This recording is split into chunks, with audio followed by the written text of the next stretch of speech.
One of the best things about living in Derry is just the sheer crack and enjoyment of being here. People should come to Derry to see the walls, have a walk along the walls. When you come to Derry, you should really just check out the traffic jams late in the evening. Incredible. Such a small city, it just beggars belief. People should come here for the music scene. The music scene is thriving here in Derry, and everybody loves music, so come here and listen to our music. If Derry was an animal, I think it would be a baboon. It's just a bit irreverent, I think, of boiling the backside of everywhere else. Mark Steele's in town. Thanks very much, and welcome to Mark Steele's in Town, which this week comes from the Waterside Theatre in the sleepy corner of Northern Ireland, called Derry, where for 40 years life has ambled by without incident and is often believed to be the village on which Radio 4 based The Archers. For this is a city that may have had the odd minor conflict in the past, but now that's all forgotten as long as you don't bring up obscure controversial issues such as its name.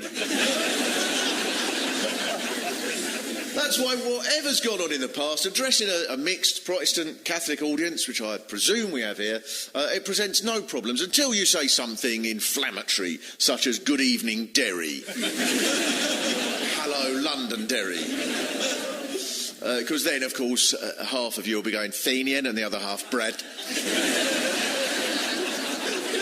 What can you expect when people are deliberately provocative like that? Because Derry is in general the nationalist Catholic name, but the city was renamed Londonderry by the British, so Protestants are more likely to use that name. I saw an academic report on this matter, written by a woman called Anne Doherty, who concludes, I quote, "Maybe we should rename the city. I can't believe it's not Belfast."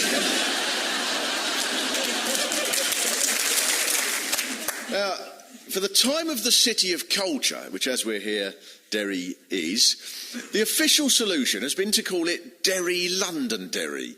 Now, I don't really agree with this. Firstly, because I think it's unfair to unionists, as it involves saying the word Derry twice. Also, it just sounds ridiculous. The automated voice on the train says it, and she sounds as if she's correcting herself. She says, "This is the train for Derry, Londonderry." As if she wants to add, "Please don't let on that I said Derry. My father is secretary of the Orange Lodge." But the army has gone, and there's the City of Culture, and it's so positive here now. Every time you go in a shop, "Hello there, have you been over long? It's all happening here now in Derry. There's so much going on. There's been so many changes. It's amazing what they've done. I think I only come in for a Kit Kat." This is a town where people have become so ridiculously positive, you walk into a room, see someone and shout, "Yes!" before they've done anything. After this happened a few times, I thought, am I asking you some question without realising it? And then you meet people and they say things like, "Oh, we've got the Turner Prize here now, you know." As if many of you bothered with the Turner Prize before, when it was anywhere else. The irony is, if you really had wanted to fool the Brits, you could have had the Turner Prize here 30 years ago. And then you'd have had art experts walking through the Diamond going, "I just love the way that this artist has combined broken glass with fire." To challenge our concept of what a shop actually is. And maybe it's because things were a little bit awkward here for a while. You seem to get excited by anything now.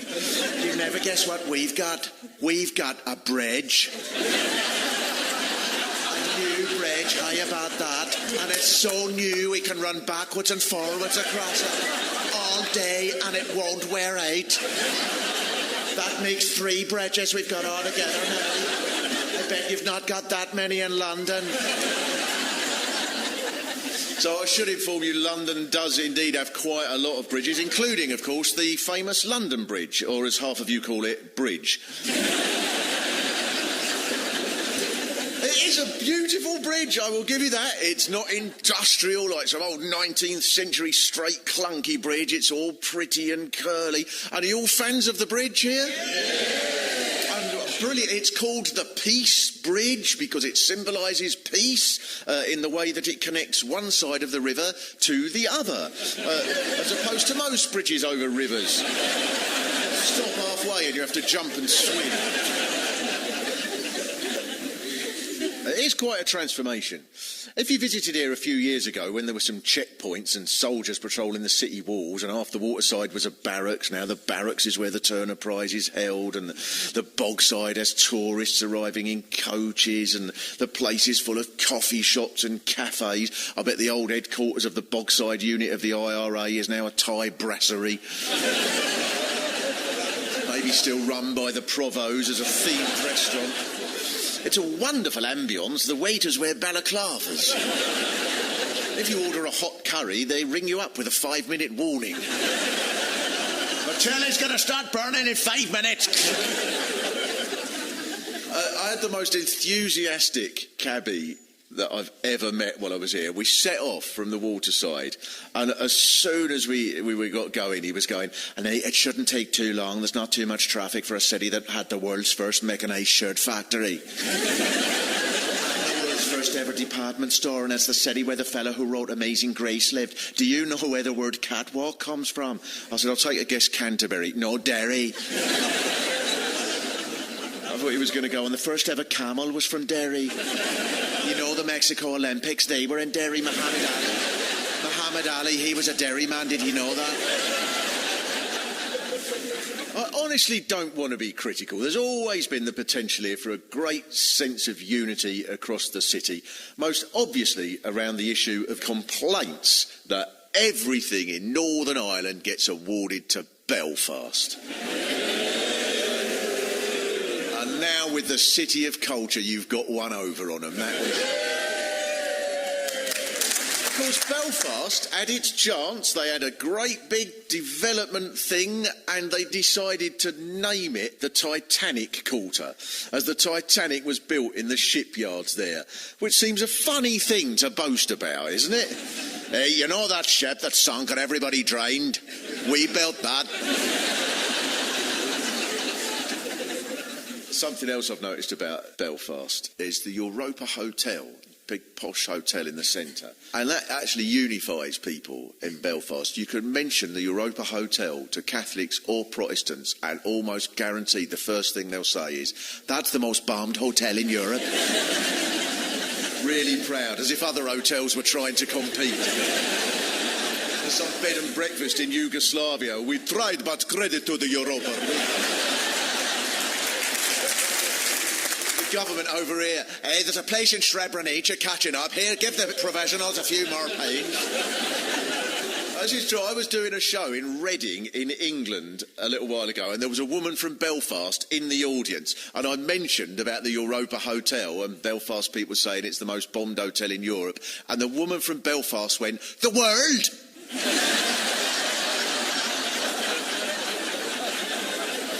Now, the observant visitor to Derry will be able to deduce that people in this city are capable at times of being cross. You can tell from the special language. This is the big Derry phrase book. Now, what I found interesting, the sort of things that you need your own phrases for. There's, I'd draw the back of my hand across your jawbone. Which the book translates as, dire threat by parent against child that chastisement is imminent. And then there's one, dry up and blow away, which apparently means, I can't stand you, so shut up and leave me alone. Seems to be part of a theme developing. Now, I think we should acknowledge that while charming banter is only one aspect of the city taking on a whole new image, the past is still felt from time to time here and remembered in different ways. I went to the museum, that's inside a bit of the wall where the Orange Lodge still meets. And then I went about 100 yards down the bank there to the Free Derry Museum in the Bogside. And if I'm honest, by looking carefully, I did detect slightly different points of view. Now, the starting point for the controversy seems to be the policy in the 16th century known as the plantation, when hundreds of Scottish Presbyterians were given land in the north of Ireland by the British. And according to that book there, still under siege. The plantation was designed to introduce the arts of peaceful life into Ulster. Well, that worked a treat, didn't it? The amazing thing is, to start with, the new landowners, the Presbyterian ones, weren't reliable for the British. Some of them joined with the Irish aristocrats against the British, who then sent an army to take control of the area. Now, the Gaelic landowners were characters such as the O'Dohertys, who built the tower that the current tower with a museum is modelled on. And I was thinking, if only there was someone in Derry today called O'Doherty, who might know who has a rightful claim to this tower. The best O'Doherty stories from an article by journalist and author, very well known throughout Derry, Eamon McCann. This was written at the time the army was here. And this is word for word his story. Derry, being a friendly place, has a Chinese family here called O'Doherty. One of the O'Dohertys drives a taxi. Ming is quite a common name here too. Charles Ming used to be supervisor at the William Street swimming baths. One of the Mings hired a taxi last week for a trip to Donegal. A soldier at the Buncrana Road checkpoint demanded the names of driver and passenger. O'Doherty, said the Chinaman. Ming, said the Derry man. It was over an hour before they were released. The Irish landlords lost this battle against the British and they fled altogether. So the British sent what they called 4 wise, grave and discreet citizens to plan colonising the region. And according to book Siege City there, the 4 travelled to Derry via Lifford, but then came back via a different route. And I think I know why that was. It's because they went by train. This is true. The train actually takes 10 minutes longer from Belfast to Derry now than it did in 1880 under Queen Victoria. That's genius. It's genius. This is a train. It doesn't stop at every town. It stops at every field. It's the most circuitous route of any railway. You leave Belfast and after a couple of hours you think, we must be nearly there. And then you look up and you think, oh, please, God, tell me that's not the Ireland and Wolf cranes I can still see. The statistic I think that proves there is a little bias against Derry over time is the number of trains that pass through Derry now is less than half of the number of trains that pass through the village of Cullibaccy. That's not good for your self-esteem, is it? The train company decided that all of you, between you, need less trains than one bloke who keeps pigs. I'm going to introduce you to Martin now. Martin, who does get the train, and you're actually campaigning for the railway. Yeah, we would like to see Derry get the same service as Cullibaccy. Because there was no trains come from Belfast that were getting here in time for people to be able to get to work in Derry at all. The minister in charge of the Department of Regional Development, who was Conor Murphy at the time, he instructed Northern Ireland Railways to get a train in before 9 o'clock. Northern Ireland Railways then issued a new timetable, and it said, first train into Derry, 9:02. And I thought, that's a bit strange, 9:02. And eventually somebody who works for Northern Ireland Railways told me those 2 minutes represented 2 fingers to Conor Murphy. Also, because it goes over the runway, doesn't it, at Derry Airport, this? Yeah, I did travel into Derry one morning and I noticed a plane coming in over the lock to land. And I thought, the driver can't see this because the plane's coming in behind him. But the plane must have loomed very large in the side window because he applied the brakes very hard. And then the plane landed, we set off again, and when we arrived in Waterside Station, the driver came out of his cab and he shouted across the platform to a member of the staff, "Who has priority at the airport?"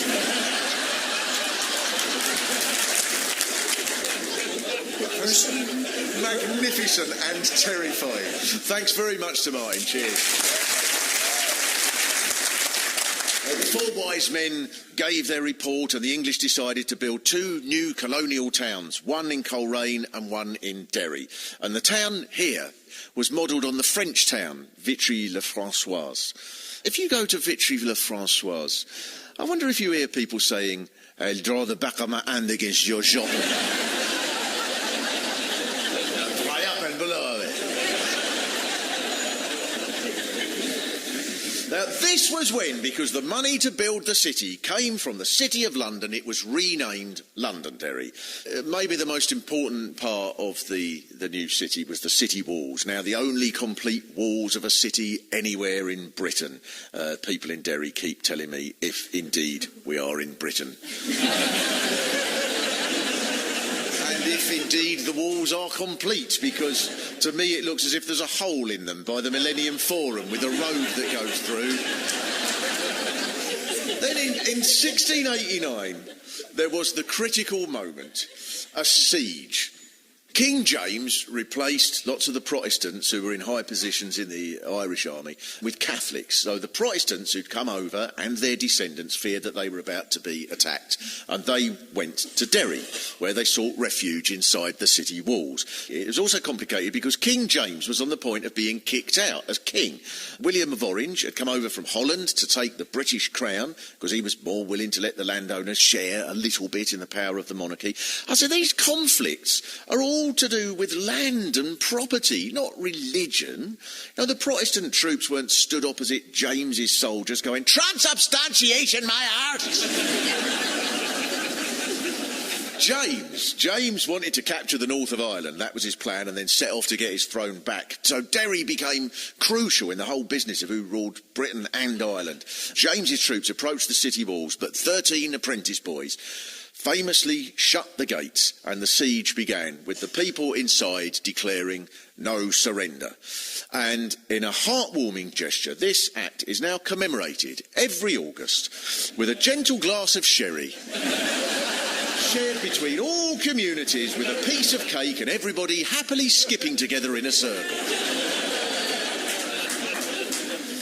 But of course, the history of Derry isn't just one long tale of religious division, it's also a history of shirts. William Scott set up the first shirt factory here in the 1800s. Within a few years, there were thousands working at the shirt factories. Karl Marx wrote about them as one of his examples of how industry was becoming a mass business in a way it wasn't before. And by the 1830s, Derry was one of the first major industrial cities, and hundreds of people came desperate for work from Donegal and other areas, till the majority of the population was Catholic.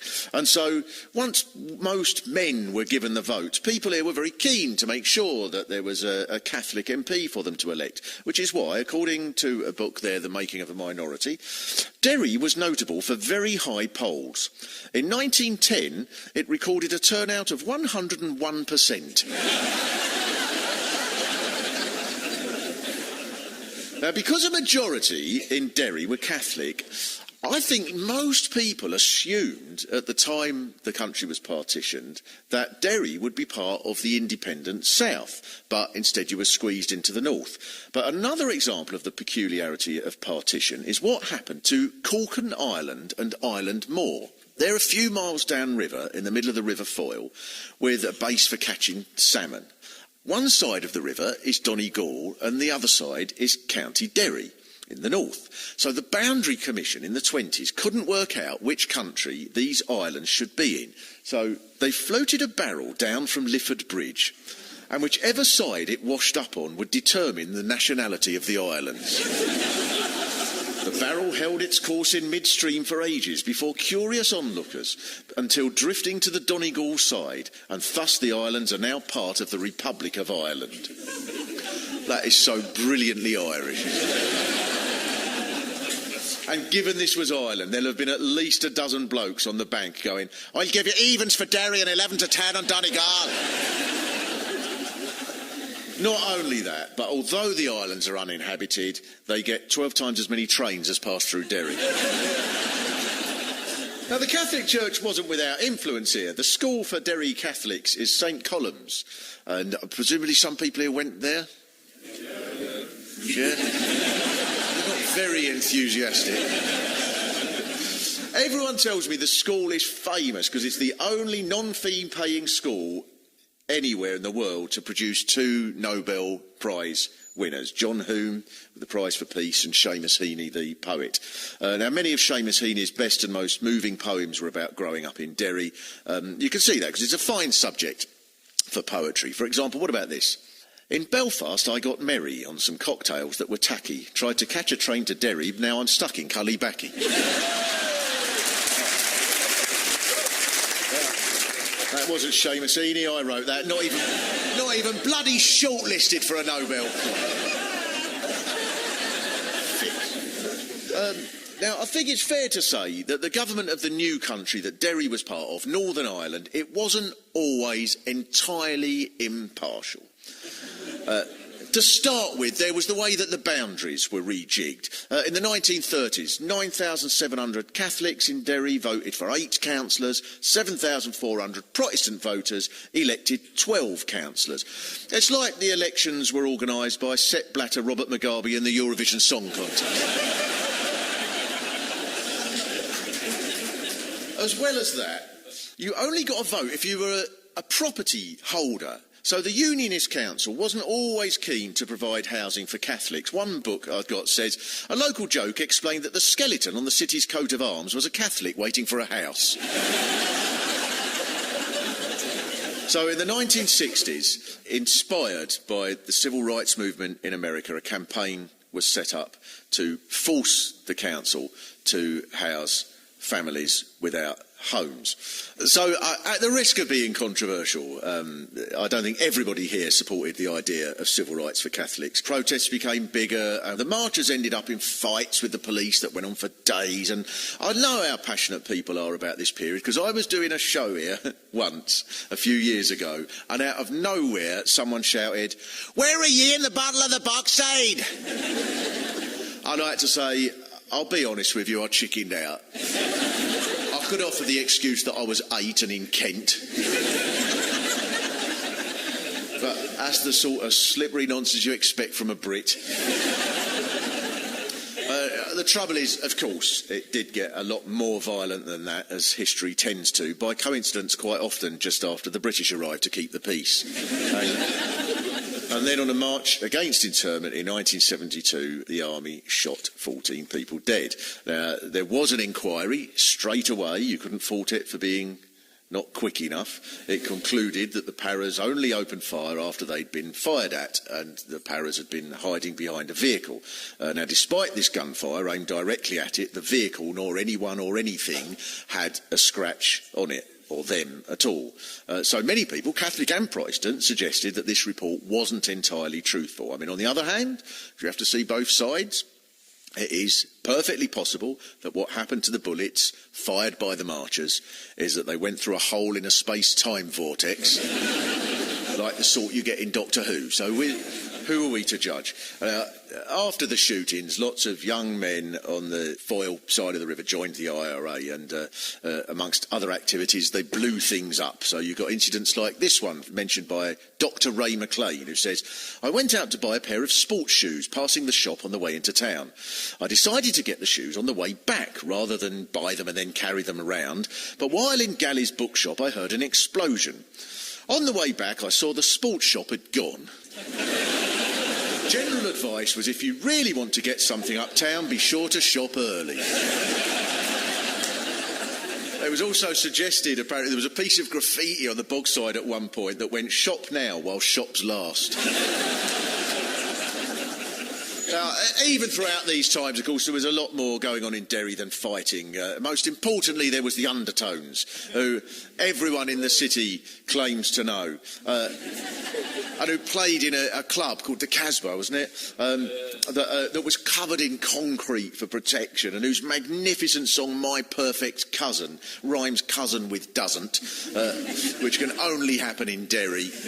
But Derry has been able to attract the city of culture, and this is quite an achievement when you consider a few years ago the culture was either marching with a whistle or singing Republican songs that went, "In 1187, brave Dermot Hughes was sent to heaven by an arrow blow from Henry II that hit his chest and didn't stop. And the spot where he lay, they still call today the Dermot Hughes Cregan Tyres and Car Accessory Shop. But now everyone's been here, as well as the Turner Prize. You've had Danny Boyle and Dizzy Rascal, Status Quo, the World Kickboxing Tournament, the Radio 1 Big Weekend. Every programme on the BBC has to have come here at least once in the year. EastEnders has had to come here. Here, McGuinness, we got to talk. I'd like to introduce Ursula McHugh, a singer who's been singing and organising things in the City of Culture. Ursula, is that right? That's right. When the arts and culture was safely tucked away in the concert halls and the theatres for people who wanted to go, it's now actually officially out on the streets. So whether people see that as a good thing or not, I think it's absolutely fantastic. Whether you're having a beer, a cappuccino, you're going to get the art. And is there any escape? That's what I say. There's absolutely no escape. But it's everywhere. If there's somebody who just doesn't like culture, and they go, oh no, not a cello, I'm going to go down the road, and oh no, now a bassoon. Supermarket, bookshops, cafes, everywhere, on the street. In the supermarket? Everything. At the checkout? Yep. People taking your money in Shakespeare. Well, you could have a cashier burst into song. Thy basket doth appear full, my lord. And yet yonder sign doth say 8 items or less, I pray. Get thee hence and queue with those others. I'm just trying to buy some bog roll. And also, I'll ask you this. Is it true? There is a bit of like, we've got one over on Belfast. I'm saying nothing. Thanks very much, Ursula. Cheers. I first came here in the 1980s, and I mean, it seems weird even for me, who comes here sort of once every couple of years, to be able to walk from the Diamond through the city walls, back to the Foyle, over the river again, without having to stop and shuffle through checkpoints. So I could see why people get so optimistic. Now, if you hear Derry people arguing, they're probably going, I'm not a fan of the postmodern tendencies within art installations that borrow too heavily on the retro style of pop art. If I hear ye slagging off Picasso's pre-Cubist period again, I'll draw the back of my hand against your jaw.